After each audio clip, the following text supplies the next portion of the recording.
What if I told you podcasting just officially joined Hollywood's inner circle? Not figuratively, not metaphorically, literally.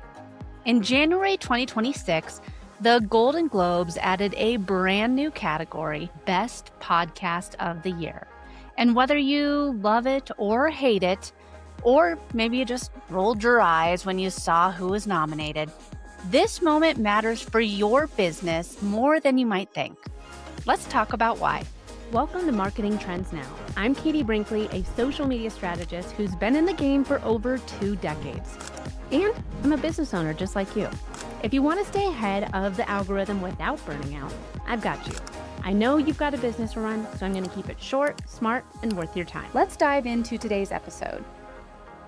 Welcome back. Today's episode is about a headline that a lot of business owners might have just skimmed over, but marketers, well, we've been paying real close attention to.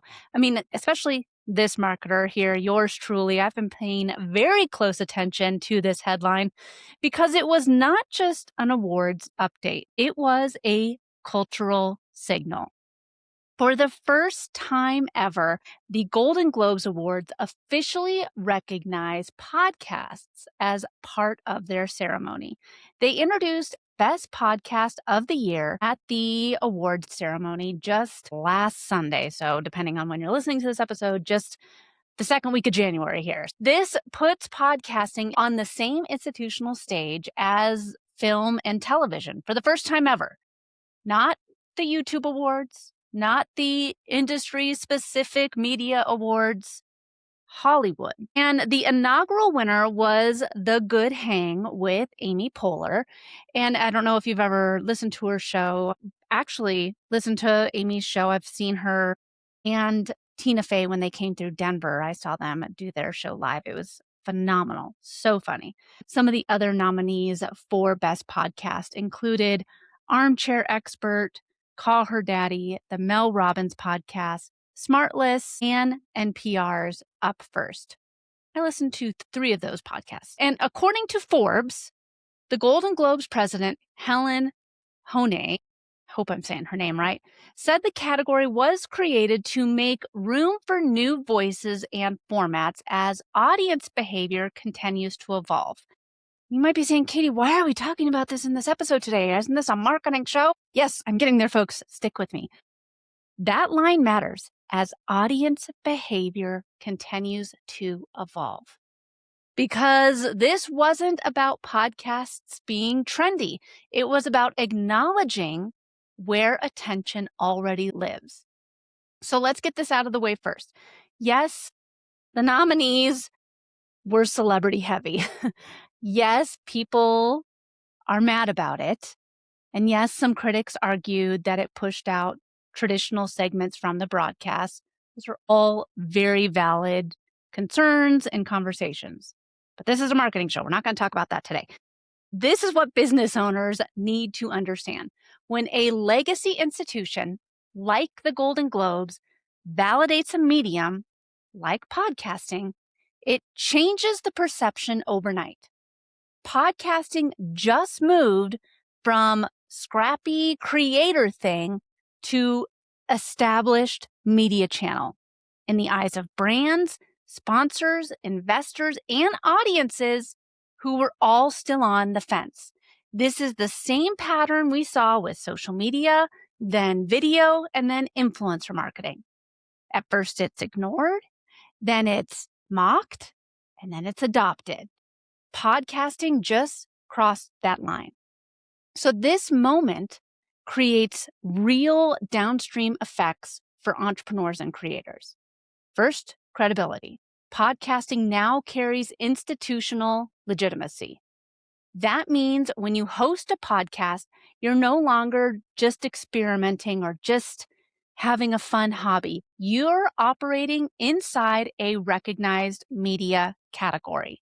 That makes it easier to position yourself as a thought leader, easier to pitch yourself as a guest, and easier to justify podcasting as a real marketing investment, not just a side project. Second, audience expansion. Anytime a mainstream award show spotlights a medium, new people pay attention. There are still massive segments of the population who don't listen to podcasts regularly, which shocks me, but that's changing. And niche podcasts are going to benefit the most from new listeners because they don't need millions. They just need the right people. And third, advertising and monetization. Yes, we're getting to the good stuff, folks. Podcast advertising already outperforms a lot of traditional digital ads in trust and conversion. As prestige increases, so does advertiser interest. That means better sponsorship opportunities, higher CPMs, and more willingness from brands to invest in host-read ads, which consistently outperform influencer posts. And last but not least, the ceiling, it just got higher. Even though this first award, it leaned very heavy with the celebrity-led podcasts. It set a precedent. It proves podcasts are eligible for mainstream recognition. And once that door opens, it is really, really hard to close it. So let's start thinking strategically here, not just emotionally. You don't need to start a podcast tomorrow, but if you do, we have a webinar for you. Stick around for that. More on that coming soon. But just because the Golden Globes did something, you don't need to start tomorrow. You do need to reassess how podcasting fits into your visibility strategy. Here are the smartest moves that you can start making right now. If you've been on the fence about launching, this is your signal to stop treating it like a hobby and start treating it like owned media. You do not own your Facebook followers. You don't. You don't own your TikTok audience. You own your email list. You own your podcast. That is an owned audience. If you already have long form content, podcasts, YouTube, trainings, interviews, you should be repurposing the heck out of it. One strong guest appearance can outperform months of posting. And you might be saying, Katie, what are you doing? Don't you own a social media agency? Why are you talking like this? Yes, folks, I am a firm believer in podcasting. If you could take all of your money and invest it in one thing, it would be in podcasting. One episode can fuel your social content, your email marketing, your SEO, and your sales conversations. And if you've ever received recognition for your work, even a small industry award, you can talk about it on your podcast. That social proof compounds, prestige compounds. Most business owners massively underleverage the credibility that they already have. This isn't about awards. This is about where trust lives now. In 2026, audiences trust voices they spend time with. Casting creates intimacy at scale in a way very few formats can. And as attention gets more fragmented, platforms come and go, and algorithms get more and more unpredictable, long-form relationship-driven media wins. The Golden Globes didn't make podcasts important. They acknowledged what's already been happening. So here's my challenge to you this week.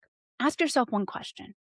If podcasting is now officially a part of mainstream media, where does it fit into your growth strategy this year?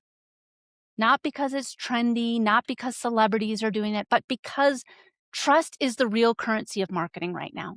If you want help figuring out how podcasting fits into your business, whether it's launching, guesting, repurposing, or actually using it to drive revenue, that's exactly what we do at Next Step Social. We actually have an entire webinar coming up. Get visible, get leads, and grow your practice with a binge-worthy podcast system. Our COO, Sean, is going to be leading it in just a couple of weeks. It is going to be fire. So be sure to check out the link in the show notes. Sign up for that. Or you know what? Send me a message on the socials. Love talking with all of you guys and connecting with you. Because this trend is not a trend. It's not slowing down. It's not ending. If this episode sparked something with you, Be sure to subscribe to Marketing Trends Now so that you never miss what's coming next. Until then, keep your marketing smart, strategic, and always on trend.